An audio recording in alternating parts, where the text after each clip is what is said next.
제목을 한번 따라해 볼까요? 예수님을 놀라게 한 믿음. 놀라게 한 믿음. 여러분, 인생을 살다 보면 깜짝깜짝 놀라실 때가 있죠. 깜짝깜짝 놀라는 일을 만날 때가 있습니다. 저는 개인적으로 최근에 놀란 이 사건이 뭐냐면, 이번 이 말씀 대축제 이 부흥회를 통해서 부흥회를 했는데, 제가 이제 동산교회 원로 목사님이신 이 김인중 목사님을 3일 동안 제가 옆에서 지켜보고 식사도 같이 하고 다니면서 제가 깜짝깜짝 놀랄 때가 많았습니다. 왜냐하면 이분이 연세가 70대 후반이신데 제가 놀란 게 뭐냐면 저보다 체력이 더 좋으세요. 저보다 체력이 더 좋으시고 얼마나 팔팔하시고 얼마나 잘 뛰어다니시고 막 그냥 기력이 좋으신지 제가 깜짝 놀랐습니다. 정말 말씀 전하실 때도 보셨죠? 막 이렇게 척 하면서 흉내도 못 내겠는데, 이게 그분이 그러더라고요. 이게 목사님, 이게 척 옆에 하는 게 그냥 아무나 될 것 같죠? 아무나 못 한다고. 그러면서 본인 교회에서 장로님이 그걸 보고 따라 하셨대요. 척 하다가 고관절이 부러지셨대요. 그래서 이거 아무나 하는 거 아니라고. 그래서 제가 그분 보면서 참 놀랐는데, 참 팔팔하시구나, 기력이 좋으시구나, 은혜로우시구나. 근데 여러분은 최근에 무엇 때문에 놀라신 적이 있으십니까? 여러분, 사람 사이의 관계에서도 보시면 이 관계가 좋은 사람들의 특징이 있습니다. 여러분, 그 특징이 뭐냐? 여러분들 제가 팁을 알려드릴게요. 사람들과의 관계가 좋게 하기 위해서 어떻게 해야 되냐? 핵심이 뭐냐? 따라해볼까요? 리액션이 좋아야 합니다. 리액션이 좋아야 된다는 거예요. 그러니까 무슨 말만 해도, 누가 무슨 말만 해도 들어줄 때 어떻게 해요? 그래요? 한번 따라해볼까요? 그래요? 그래요? 이러지 말고 그래요? 막 놀라주시고 감탄해 주시고, 여러분 즐거운 일이 생기면은 같이 박수 치시면서 웃어주고, 그러니까 관계가 좋아질 수밖에 없죠. 여러분 좋아해 줄 수밖에 없잖아요. 제가 전에 그런 글을 읽은 적이 있었는데, 제목이 뭐냐면 남자들이 나이 어린 여자들을 좋아하는 이유, 이런 글입니다. 근데 한마디로 말하면 여러분, 나이가 어릴수록 리액션이 좋다는 거예요. 여러분, 시간을 내 가지고 멋진 바다와 막 노을이 보이는 아름다운 장소에 가면은요, 나이 어린 여자들은 그런데요, 막 그걸 가면은 막 어머 너무 좋아요 그러면서 그러면서 너무 좋아하고 막 그러는데, 더 보여달라고 막 좋아하는데, 나이가 들어갈수록 어떻게 합니까? 그런 거 보여주면 뭐라 그래요? 저번에 왔던 거 또 왔네. 피곤하게. 여러분 다르잖아요. 맛있는 음식을 먹으러 가도 여러분 나이 어린 이 친구들은 반응이 뭐냐면 어머 너무 맛있어요 그러면서 막 너무 좋다 그러면서 사진 찍고 막 신나하고 좋아하고 그러는데, 여러분 나이가 들어갈수록 어떻습니까? 별것도 아닌데 음식이 왜 이렇게 짜? 생각보다 별론데. 여러분, 나이가 들어갈수록 싱싱하고 젊게 살고 싶으십니까? 여러분, 리액션을 잘 하십시오. 여러분, 그래서 성경에도 말하잖아요. 항상 기뻐하라, 쉬지 말고 기도하라, 범사에 감사하라. 그래서 여러분, 제가 이렇게 막 이거 척척 이런 것도 하고 준비한 농담이 별로 안 웃겨도 좀 웃어주시고, 여러분 할렐루야. 여러분 잘 놀랄 줄 알아야 될 줄 믿습니다. 옆 사람과 인사해 봅시다. 감탄이 중요합니다. 집에서도 좀 감탄을 해주세요. 여러분 남편이 들어오고 애들이 들어올 때 쳐다도 안 보고 그냥 걔만 꼬리를 막 흔들어주고 그렇게 하지 마시고, 좀 그런데 감탄해 준다고 해서 왔어 그게 아니라 왔어 이 정도로 한번 해주시고. 여러분 다시 한번 옆 사람 인사합시다. 리액션이 중요합니다. 오늘 본문에도 보시면 여러분 예수님을 놀라게 한 사람이 등장을 합니다. 여러분 9절을 한번 같이 읽어볼까요? 9절 시작. 들으시고 그를 놀랍게 여겨서 돌이키셨다. 여러분 예수님이 얼마나 놀라셨던지 He was amazed at him 그렇게 말해요. 예수님이 깜짝 놀라서 그를 주목하셨다고 말해요. 그 사람이 누구냐? 오늘 본문에서 백부장이라는 사람인데, 예수님께서 이 백부장의 믿음에 놀라서 주목하시자 어떤 일이 벌어지냐? 기적이 일어났다는 것입니다. 여러분 그래서 오늘 오늘 말씀을 통해서 예수님을 놀라게 한 이 백부장의 믿음이 무엇인지, 그리고 그래서 우리가 어떤 믿음을 소유해야 될지, 예수님을 놀라게 하는 믿음을 여러분도 소유하셔서 여러분의 삶에도 이런 기적이 일어나는 여러분 귀한 능력의 삶이 되시길 주님의 이름으로 축원합니다. 우리 첫 번째로 예수님을 놀라게 한 믿음이 뭐냐? 연약한 영혼을 사랑하고 돌보는 마음을 보고 놀라셨다는 것입니다. 여러분, 오늘 백부장이 예수님 앞에 나와서 여러분 해결해 달라고 부탁하는 내용을 보시면 자기 문제가 아니에요. 여러분, 누구 문제입니까? 자신의 하인의 문제, 종의 문제입니다. 지금 자신의 종이 죽게 되었는데 종의 문제를 가지고 나와서 백부장이 마치 자신의 문제인 것처럼 예수님께 나와서 도와달라고 간절히 부탁하지 않습니까? 근데 여러분, 오늘 본문 2절을 보시면 2절 같이 읽어볼까요? 시작.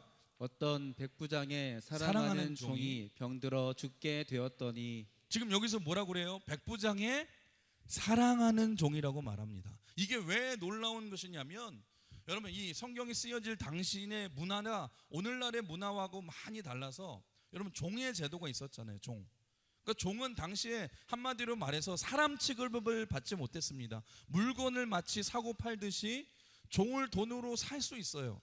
그리고 쓰다가 종을 버릴 수 있습니다. 필요 없으면 버리면 됩니다. 종이 병들어 오늘같이 병들어 죽게 되면 그냥 버리면 되는 거예요. 물건이라고 생각하고.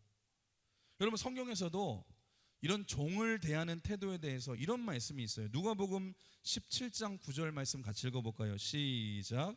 명한 대로 하였다고 종에게 감사하겠느냐. 여러분, 그러니까 무슨 말이에요? 종이 충성하는 것은 당연한 것이고, 종이 필요가 없거나 여러분 병들면은 어떻게 하면 됩니까? 바꾸거나 그냥 버리면 되는데, 지금 오늘 본문에서 예수님이 놀라신 이유가 뭐냐? 물건 취급도 못 받고 짐승 취급도 못 받던 종을 소중한 한 명의 영혼으로 바라보는 그 사랑의 마음에 놀라셨다는 것입니다.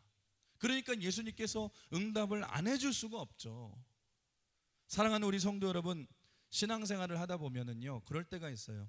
예수님이 기도 응답을 잘 해주시는 사람이 있는 반면 아무리 기도를 해도 응답이 안 되는 사람이 있습니다. 그 이유가 뭔 줄 아십니까?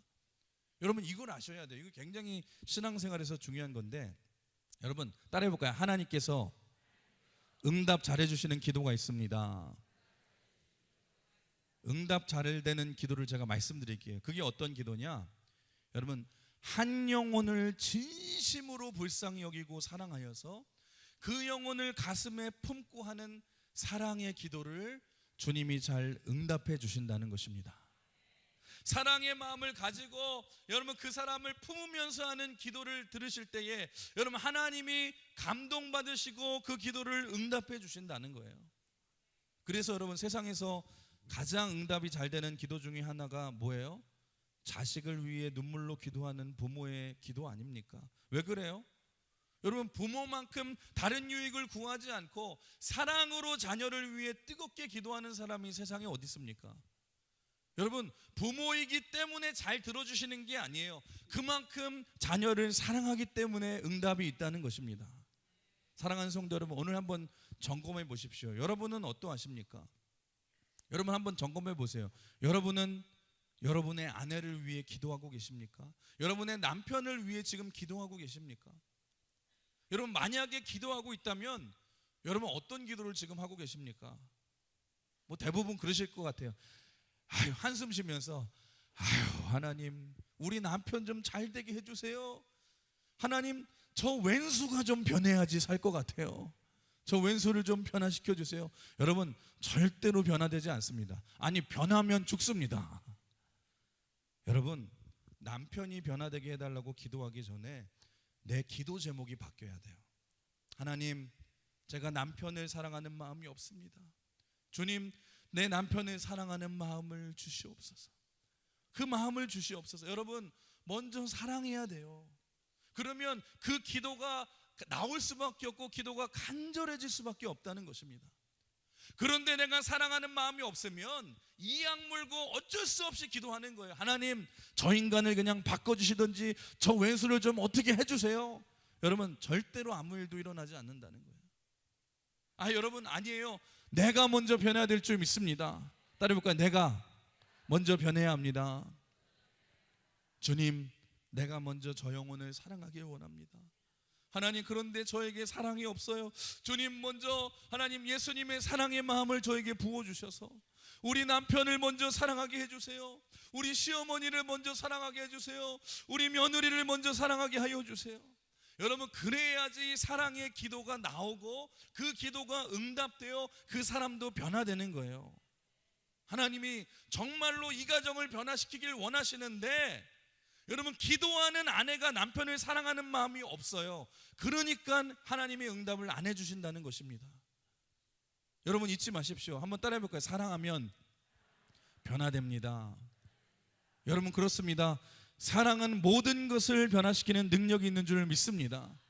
내가 먼저 남편을 사랑하고, 내가 먼저 아내를 사랑하고, 먼저 시어머니를 사랑하고, 먼저 며느리를 사랑하면 그 가정은 천국이 될 줄 믿습니다. 여러분, 사랑하고 기도하면은요, 여러분 기도 제목이 달라지고요, 기도 내용이 달라져요. 주님, 사실 따지고 보면 우리 남편 불쌍한 사람이에요. 주님, 주님만 제대로 알아도 저렇게 살지 않을 텐데 우리 남편을 불쌍히 여겨주시고, 주님, 우리 남편을 좀 살려주세요. 우리 남편을 만나주세요. 여러분, 생각만 해도 눈물이 그렁그렁 맺히면 남편이 변화되는 거예요. 여러분, 하나님이 그 사랑하는 마음, 불쌍히 여기는 마음을 보시고 감동하여서 그 사랑의 기도에 응답해 주실 줄 믿습니다. 사랑하는 성도 여러분, 잊지 마십시오. 내 기도가 먼저 변해야 됩니다. 내 기도가 먼저 바뀌어야 됩니다. 우리 주님은 어떤 마음을 감동하시냐? 한 영혼을 사랑하는 마음에 감동하시고 그 사랑하며 기도하는 그 기도에 응답해 주실 줄 믿습니다. 오늘도 여러분, 원망과 불평이 아니라 불쌍히 여기며 사랑하는 마음을 품고 기도하셔서 하나님을 감동시키며 응답받는 여러분 되시길 주님의 이름으로 축원합니다. 주님의 이름으로 축복합니다. 첫 번째, 예수님을 놀라게 하는 마음이 뭐냐? 한 영혼을 품고 사랑하는 그 마음을 예수님께서 귀하게 여기셨고, 두 번째로 예수님을 놀라게 한 믿음이 뭐냐? 자기 힘을 쓰지 않는 겸손한 마음을 보고 놀라셨다는 것입니다. 오늘 본문을 보시면 여러분, 지금 문제가 생겨서 예수님께 나온 백부장이 누구냐면 한마디로 말해서 로마의 관리입니다. 지휘관인데 100명의 군인을 거느리는 장군이에요. 여러분, 100명 정도의 이 로마 군인을 다스리는 지휘관이니까 어느 정도 권력자 아닙니까? 그러면 예수님께 얼마든지 사람을 보내서 예수님, 이곳으로 좀 한번 와 보시오. 내 하인이 지금 병에 걸렸는데 위독한데 당신이 용하다고 하던데 좀 와서 도와주시오. 힘을 써서 권력을 사용해서 예수님을 데려올 수 있거든요. 근데 여러분, 오늘 말씀을 보시면 이 백부장은 좀 이상합니다. 오히려 자기의 권력을 드러내는 게 아니라 권력을 숨기려는 것 같이 보여요. 여러분, 오늘 본문도 보시면 자기 자신이 처음에는 직접 오지도 못해서 유대인 장로들을 보내고, 그 다음에도 예수님이 직접 오시려고 하니까 또 친구들을 보내서 못 오시게 해요. 근데 오늘 보면 3절 4절 이런 데 보시면, 이 화면 보시면 뭐 종을 구해 주시기를 청한지라 예수께 나와 간절히 구하여 이르되, 지금 이런 말씀의 모습들을 보시면 뭐 권력을 가지고 자랑하거나 남용하고 부리는 모습이 아니잖아요. 권력을 사용하지 않고 겸손하게 예수님께 나오는 모습이 나오지 않습니까? 예수님께서는 그 힘을 쓰지 않는 겸손한 모습에 감동하셨다는 것입니다. 사랑하는 성도 여러분, 오늘날 우리 교회의 모습을 보면은요, 그럴 때가 많아요. 내 직분이 권력이 되어서 내가 자랑하려고 하고 드러나고 여러분 사용하려고 할 때가 얼마나 많은지 몰라요. 여러분 잊지 마십시오. 우리 예수님은 어떤 모습에 감동을 받으시냐? 여러분, 직분이 권력이 되어서 내가 자랑하고 남용하는 모습이 아니라, 여러분 직분이 힘이 되지 않고 드러내지 않고 겸손히 섬기는 모습을 보고 감동하신다는 것입니다. 가끔 여러분, 제가 교회를 다니신다는 교회의 이 나라의 우리나라의 뭐 정치인들이나 뭐 유명한 사람들을 보시면 특징이 있습니다. 특징이 뭐냐면, 뭐 정치인들, 교회 다니는 정치인들이나 뭐 대단한 유명인들을 보시면 여러분 참 신기한 게 뭐냐? 대부분 직분이 장로예요. 장로예요. 집사는 거의 없어요. 집사는. 여러분 뭐 둘 중에 하나겠죠. 장관이 되고 나중에 이제 장로가 되었든지, 아니면 장로로 열심히 충성하고 봉사하다가 정치인의 자리나 높은 자리로 하나님께서 올려주셨는지는 모르지만 여러분 대부분이 장로예요. 이게 무슨 말이냐? 여러분 사회에 어울리는 직분을 그냥 교회에서 준 겁니다.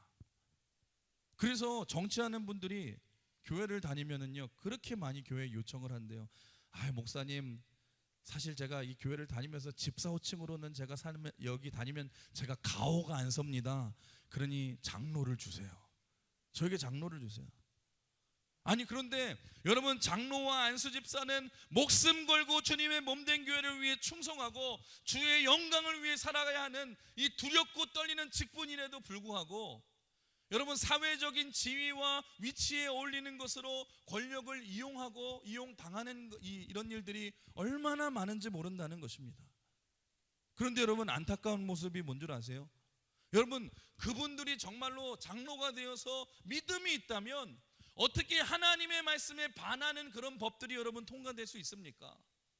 그런데 아무렇지도 않게 통과가 돼요. 웬만하면. 왜요? 이름만 장로지 안수집사지 진짜 그리스도인들이 아니기 때문에. 여러분 이 일제시대 때에 한국의 독립운동가이자 오산학교를 통해서 많은 민족의 지도자들을 키워낸 조만식 장로님, 여러분 잘 아실 거예요. 조만식 장로님. 나라가 굉장히 어려울 때에 이 장로님은 나라를 위해 헌신하신 위대한 애국자이시고 이 크리스찬이신데, 여러분 이분이 세우신 오산학교를 통해서 많은 이제 민족의 지도자들이 나왔는데 그중 출신 중에 목사님이 한 분 계시는데 그분이 바로 여러분 잘 아시는 주기철 목사님이십니다. 일제에 신사참배를 거부하다가 순교하신 주기철 목사님, 여러분 잘 아시잖아요. 근데 여러분 이 조만식 이 장로님이 평양에 산정현 교회를 세우시고 이제 이 교회의 담임 목사를 이제 청빙하기 위해서 누구를 찾아가냐면 당시 마산에 있던 문창교회를 섬기고 계시던 주기철 목사님을 찾아가게 돼요. 근데 여러분 따지고 보면 어떻게 보면 자기가 키운 제자 아닙니까? 이 젊은 주기철 목사가. 그런데 조만식 장로가 주기철 목사를 찾아가서 무릎을 꿇고 그 앞에서 간청을 하는 거예요. 그러자 주기철 목사님이 깜짝 놀라면서 이렇게 얘기합니다. 장로님 이러지 마시고 편히 앉으십시오. 그러자 그 장로님이 이렇게 대답을 했어요. 당치도 않으신 말씀입니다. 전에는 목사님이 학생이셨고 제가 교장이었지만 지금은 목사님은 하나님의 귀하신 종이 되셨고 저는 그 종을 받들어 섬기는 장로에 불과할 뿐입니다. 그러니 편히 앉으라 말씀하지 마옵소서. 여러분 얼마나 겸손한 모습입니까? 결국에 이 장로님의 권유를 받아들이고 주기철 목사님이 이제 산정현 교회로 부임하게 되었는데, 여러분 이런 일이 있었어요. 어느 날 주일 예배 때에 한 번도 늦지 않으시던 이 조만식 장로님이 부득이하게 예배에 늦은 적이 있었습니다. 이게 무슨 사정이 있었는데, 무슨 사정이냐면 이제 예배를 드리기 위해서 일찍이 집을 나설 때에 예기치 않은 손님이 집에 찾아온 거예요. 근데 누가 찾아왔냐? 당시 나라의 독립을 위해서 국산품을 애용 장려 운동을 하는 그 담당자가 찾아와서, 장로님이 뭐 민족의 지도자니까, 위대한 지도자니까 그 문제를 의논하기 위해 막 친히 찾아온 거예요. 그래서 뭐 쫓아낼 수도 없고 어쩔 수 없어서 잠시 얘기를 나누다가 그만 예배 시간에 좀 늦게 된 거예요. 그래서 어쩔 수 없이 장로님이 늦게 예배당 문을 열고 들어가서 조용히 뒷자리에 앉으려고 하는데, 여러분 목회자는요, 설교자는 보면은요 사실 이렇게 사람이 많아도 안 보이는 것 같잖아요. 여러분 누가 뒤늦게 들어온 거 다 보이고요, 누가 졸고 있는지 다 보입니다. 여러분 근데 이 장로님이 몰래 이렇게 들어와서 앉았는데 주기철 목사님이 그게 보인 거예요. 그 주기철 목사님이 설교 중에 장로님을 보고서 이렇게 말씀하셨어요. 장로님, 오늘은 자리에 앉지 마시고 뒤에 서서 예배를 드리세요. 지각하는 사람은 앉아서 예배 드릴 수 없습니다. 여러분 그 얘기를 하자 그 자리에 앉아있던 다른 사람들이 얼마나 여러분 민망합니까? 아니 왜냐하면 조만식 장로님, 그 위대한 나라의 민족의 지도자이자 스승이신 조만식 장로님에게 아니 젊은 목사가 그렇게 말하니까 다른 막 성도들이 어쩔 줄 몰라 하는 거예요. 여러분 그렇게 주기철 목사님이 불과 같은 설교를 마치시고 목사님이 예배를 끝나기 전에 이렇게 요청하셨어요. 조만식 장로님 올라와서 마지막으로 예배를 위해 기도해 주세요. 그러자 장로님이 올라가서 기도를 하는데 이 장로님이 펑펑 울면서 이런 기도를 합니다. 주님, 이 죄인이 애굽 운동을 한답시고 사람 만나다가 하나님을 만나는 예배 시간에 지각하고 말았습니다. 하나님의 종을 마음 아프게 한 죄와 설교 듣는 성도들이 은혜 받는 것을 방해한 이 죄인을 용서하여 주시옵소서. 그렇게 울면서 기도하는 기도를 듣고 그 자리에 있던 성도들도 다 울고 목사님도 울면서 다 감동을 받은 거예요. 여러분 한번 보십시오. 정말 그 스승의 그 제자 아닙니까? 여러분 생각해 보면 당시에 일제의 핍박 속에서 기독교가 얼마나 열악했냐면 여러분 전국에 100만 명도 안 되는 크리스찬들이었지만 여러분 그 당시에는 교회마다 이런 신실한 장로님, 신실한 안수 집사님 이런 믿음의 목회자가 있었기 때문에 여러분 놀랍지 않습니까? 민족의 지도자인 큰 권력을 가진 사람이 들어와도 젊은 목회자가 그 권력에 무릎 꿇지 않고 서 있으라고 당당하게 말할 수 있고 젊은 목사가 그런 얘기를 해도 자기 권력을 사용하지 않고 겸손하게 아멘하고 서 있는 그건 세상의 권력이 교회 안으로 절대로 들어올 수 없는 그 믿음의 능력이 당시 한국 교회를 일으켰고 나라를 일으킨 거 아닙니까? 사랑하는 성도 여러분, 예수님은 어떤 사람을 주목하고 계시는 줄 아십니까? 세상에 어떤 권력을 가지고 힘을 가져도 그 권력을 사용하지 않고 겸손하게 순종하는 백부장과 같은 모습을 보시고 우리 주님은 놀라시는 줄 믿습니다. 감동하시는 줄 믿습니다. 여러분 오늘도 이 시대에 우리가 권력이 아니라 하나님만을 경외하며 두려워하며 섬기시는 여러분이 되시길 주님의 이름으로 축원합니다. 세 번째로 예수님을 놀라게 한 믿음이 뭐냐? 자기 공로를 내세우지 않는 겸손한 마음을 보고 놀라셨다라는 것입니다. 여러분 오늘 본문 5절을 보시면 백부장이 처음에는 유대인 장로들을 이제 보내죠. 유대인 장로들이 와서 예수님께 부탁을 하면서 이런 얘기를 합니다. 예수님, 이 사람이 이런 공로를 세웠으니 기도 들어주셔야 합니다. 오늘 5절 같이 읽어볼까요? 5절 화면 보시고 시작. 그가 우리 민족을 사랑하고 또한 우리를 위하여 회당을 지었나이다 하니 지금 백부장이 여러분 이스라엘 민족을 사랑하고 위에서 회당을 지었대요. 여러분 이거는요 대단한 공로입니다. 이거는요 어떤 거하고 마찬가지냐면 지금 일제시대를 얘기했지만 여러분 신사참배를 막 강요하고 당시에 예수 믿는 사람들을 죽이던 일제강점기 시대에 이거는 한마디로 말하면 일본 순사가 조선인들을 사랑해서 잘 믿으라고 교회당을 지어준 거하고 마찬가지예요. 여러분 얼마나 대단한 이 공로입니까? 아니 그렇다면 백부장이 이런 공로가 있으면 예수님한테 좀 나와도 되잖아요. 예수님, 내가 로마 백부장이지만 당신들을 위해 교회 하나 지어 바쳤어. 그러니 내 하인 하나 정도는 고쳐줘야 되지 않겠습니까? 여러분 얼마든지 자기 공로를 내세워서 여러분 거래할 수 있습니다. 그런데 예수님이 놀라고 감동하신 이유는 뭐냐? 이 사람이 절대로 자기 공로를 내세우지 않아요. 여러분 내 기도 응답으로 내 공로를 들먹이지 않았다는 것입니다. 사랑하는 우리 강은혜 성도 여러분, 우리 자신을 한번 점검해 봅시다. 우리가 하나님 앞에서 신앙생활을 하고 또 특별히 기도생활을 할 때도요 얼마나 우리가 내 공로를 가지고 하나님께 기도 응답으로 사용할 때가 얼마나 많습니까? 기도하면서 막 그러는 거예요. 하나님 기억나시죠? 20년 전에 제가 이만큼 헌금한 거 기억나시죠? 내가 그때 뼈 빠지게 봉사해서 교회 이렇게 성장시킨 거 하나님 기억나시죠? 주님은 잊어버려도 저는 잊지 않습니다. 그러니 제 기도를 응답하여 주시옵소서.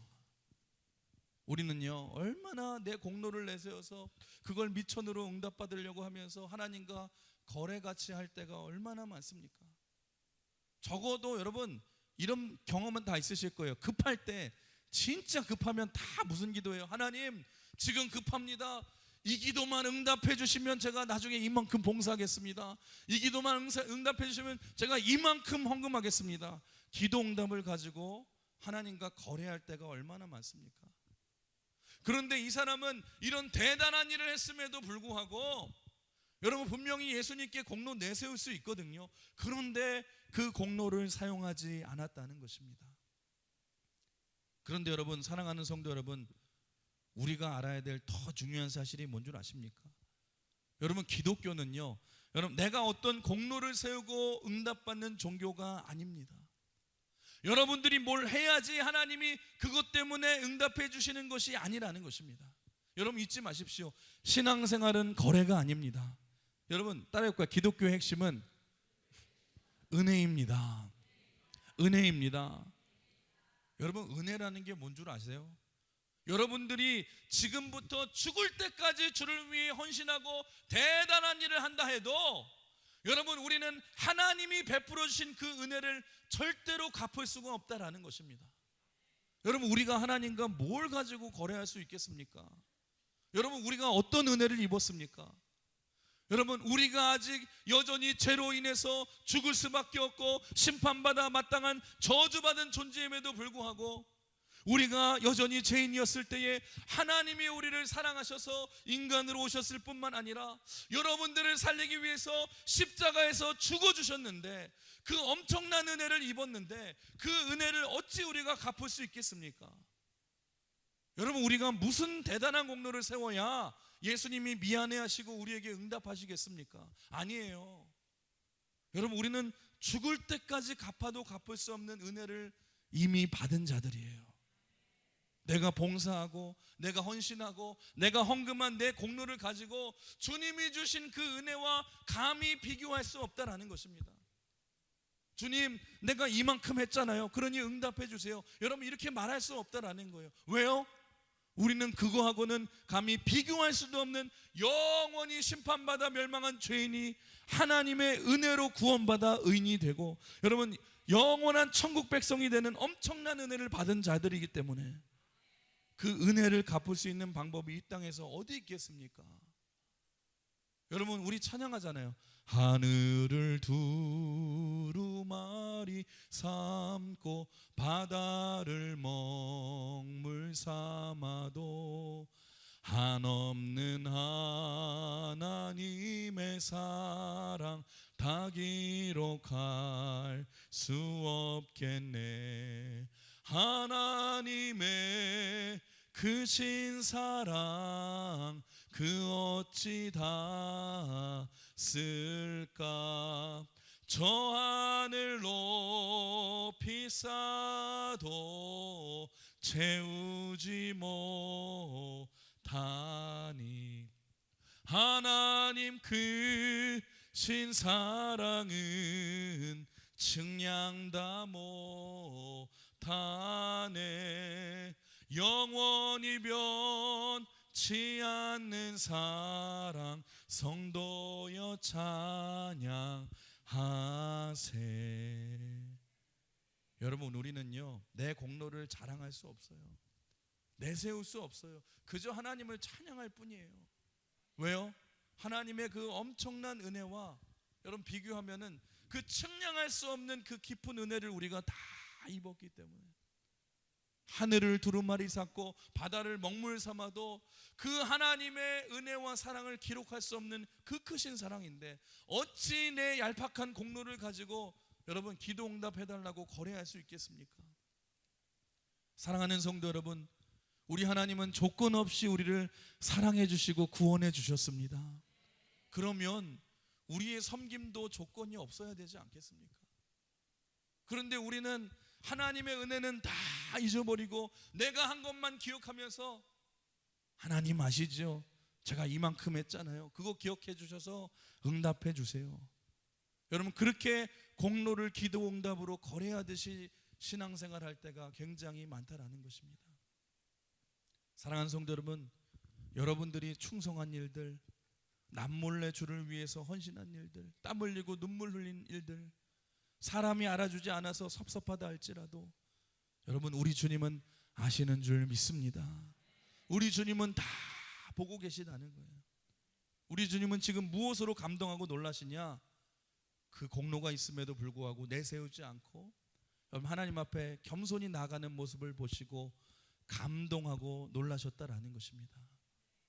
여러분 하나님 앞에 나가고 언제나 섬기고 예배할 때에 겸손한 모습으로 나아가서 사람에게 칭찬받지 않는다 할지라도 우리 주님께 칭찬받는 여러분 되시길 주님의 이름으로 축원합니다. 우리 마지막으로 예수님을 놀라게 한 믿음이 뭐냐? 오늘 핵심이죠. 남들과 다르게 전능하신 하나님을 온전하게 믿는 믿음을 보시고 놀라셨다라는 것입니다. 지금 백부장이 친구들을 보내서 얘기한 게 뭐냐면 주님 말씀만 하소서 내 하인이 낫겠나이다. 근데 여러분 오늘 이 본문의 말씀과 병행 구절이 마태복음 8장에 나오거든요. 똑같은 얘기가 나오는데 내용이 조금 다릅니다. 그러니까 마태복음 8장에는 이 백부장이 친구를 보낸 얘기가 안 나오고 백부장이 직접 등장을 하죠. 그 얘기가 나오고 오늘 본문인 누가복음 7장에 보시면 유대인 장로들을 먼저 보내고 여러분 그러자 예수님이 아니야 내가 직접 가서 고쳐줄게.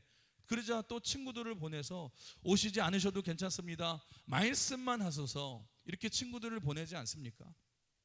그러면 여러분 누가복음 오늘 본문 7장인 오늘 본문이 맞는 거예요? 마태복음 8장이 맞는 거예요? 여러분 둘 다 맞는 거예요. 둘 다 맞는 거. 그런데 성경에서 이제 사복음서에서 병행 구절이 나오거든요. 같은 이 이벤트에 대한. 그런데 성경에 나온 항상 병행 구절을 보시면 이럴 때가 있습니다. 더 자세히 설명되어 있는 게 있고 덜 설명이 되어 있는 이 심플하게 설명되어 있는 것이 있는데 한마디로 말하면 이걸 합쳐서 해석하면 돼요.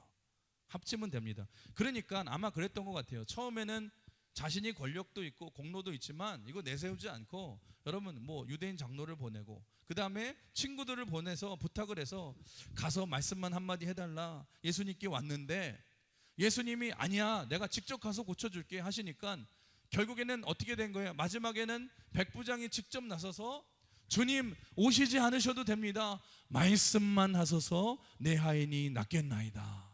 이렇게 말한 거예요. 그런데 여기서 핵심은 뭐냐? 주님은 전능하신 분이 아니십니까? 그러니 주님이 우리 집에 와서 말씀하시지 않아도 됩니다. 주님 여기서 말씀만 하시면 우리 하나님은 전능하신 하나님이기 때문에 시공간을 초월하여서 나올 줄 믿습니다. 여러분 정말 기가 막힌 믿음 아닙니까? 여러분 우리 같으면 어떻게 해요? 우리 보통 사람 같으면 어떻게든지 예수님을 우리 집으로 모시려고 하잖아요. 예수님 그래도 오셔야 돼요. 왜요? 우리는 겉모습을 중요하기 때문에 가서 뭐 손이라도 머리에 얹고 이렇게 안수라도 해야지 뭔가 고쳐지는 것 같고 뭐 능력이 나오는 것 같고 우리가 그렇잖아요. 근데 예수님이 지금 놀라시는 믿음은 뭐냐? 여러분 남들처럼 믿는 믿음에는 예수님이 별로 안 놀라세요. 여러분 예수님은 어떤 믿음에 놀라시냐? 남들과 다르게 믿는 믿음에 놀라신다라는 거예요. 여러분 여러분이 예수님을 감동시키시고 놀라게 하려면은요 남들과 똑같이 사는 방식으로 살지 마시고 좀 다르게 사셔야 됩니다. 그래야지 예수님의 눈에 띄는 거예요. 남들은 와서 안수해서 고쳐달라고 할 때에 이 백부장의 믿음은 뭐예요? 그걸 뛰어넘어서 아닙니다 주님은 전능하신 하나님 아니십니까? 말씀만 하옵소서 내 하인이 낫겠나이다. 그러니 예수님께서 놀라시는 거죠. 사랑하는 성도 여러분 믿음이란 게 무엇인 줄 아십니까? 여러분 아무리 안 되는 상황이 있다 할지라도 내가 전능하신 하나님을 믿기에 여러분 다른 고백을 하는 것이 믿음이에요. 예수 믿는 사람들에게 시련이 올 때에 대부분의 사람들은 뭐라고 말합니까? 불평하죠. 하나님 내가 왜 하나님을 믿는데 내 삶에 이런 시험을 주십니까? 이런 고난을 주십니까? 원망할 때에 예수님이 놀라시는 믿음의 사람은 어떤 믿음을 가지고 있어요? 달라요. 주님 이 어려울 때에 예수님이라도 없었으면 내가 어떻게 버틸 수 있었을까? 그런데 이 어려움 중에도 주님이 함께 하셔서 어려움을 버틸 수 있고 이겨내는 힘을 주셔서 그래도 주님 감사합니다. 여러분 다르잖아요. 그럴 때 예수님의 시선과 귀는 이 사람에게 확 열려서 응답해 주신다는 것입니다. 여러분 성경에 나오는 믿음의 사람 욥이 다른 이유가 무엇입니까? 고난이 왔을 때 대부분의 사람들은 아마 욥의 아내처럼 반응하지 않겠습니까? 여러분 욥의 아내가 어떻게 해요? 막 소리 지르면서 그랬겠죠. 아니 하나님 살아계신다면서 왜 우리 집안에 이런 고난이 와? 그냥 하나님을 저주하고 죽으라. 그냥 하나님을 저주하고 죽어 그런 거예요. 그때의 욥이 그때도 뭐라고 말합니까? 믿음의 고백을 하잖아요. 주신 자도 여호와시오 취하신 자도 여호와시니 여호와의 이름이 높임을 받으시리라. 예수님이 보니까 놀랄 수밖에 없어요. 우리가 똑같은 예수를 믿는데도요, 대부분의 사람들이 이렇게 말합니다. 목사님, 죄송해요. 저는 능력이 없어서, 믿음이 없어서, 제가 시간이 없어서 주일을 못해요. 하나님이 나에게 지금 건강도 안 주시는데 무슨 주일을 내가 합니까? 근데 여러분, 그 중에서도 이렇게 고백하시는 분들이 있어요. 목사님, 제가 비록 부족하고 연약하고 건강도 안 좋고 약하지만 오히려 부족해도 감사함으로 섬겨보겠습니다. 주님이 나의 강함이 되실 줄 믿습니다. 제가 약할 때 주님 더 붙들며 주님이 주시는 강함으로 힘 주실 줄 믿습니다. 이렇게 바울과 같이 고백을 하니까 예수님이 감동하시고 감당할 힘과 능력을 안 주실 리가 없잖아요. 사랑하는 성도 여러분, 상황을 보고 환경을 보고 모든 사람이 안 된다고 할 때에 여러분, 우리는 전능하신 하나님을 믿으시길 주님의 이름으로 축원합니다. 나는 믿노라 하나님이 살아계심을 내가 믿노라. 나는 믿노라 하나님이 역사하심을 내가 믿노라. 그 고백이 있을 때 하나님 감동하시지 않겠습니까? 여러분, 그래서 믿음이라는 게 뭐냐? 내가 막 따져보고 두드려보고 생각해봐서 점검해서 99% 확률이 있을 때 나머지 1%를 믿는 것이 믿음이 아니에요. 여러분, 믿음은 바랄 수 없는 중에 바라는 것을 믿음이라고 합니다. 아브라함을 한번 보십시오. 내 머리로는 이해가 안 돼요. 그럼에도 불구하고 하나님이 떠나라고 하니까 여러분 믿어버리잖아요. 여러분, 믿을 만한 걸 안 믿을 사람이 누가 있겠습니까? 그런데 우리 주님은 어떤 믿음에 놀라시냐? 믿을 만해서 믿는 사람에게는 관심이 없으세요. 그런데 상황과 환경 속에서 모든 사람이 다 끝났어, 불가능해, 이건 망했어, 안 된다고 말한 그때에도 여러분 믿음으로 고백하는 거예요. 믿음은 바라는 것들의 실상이요 보지 못하는 것들의 증거니. 그렇게 고백하면서 예수님이 나와 함께 하시니 반드시 된다라고 믿는 그 믿음의 한 사람, 그 사람을 보고 예수님께서 놀라신다는 것입니다.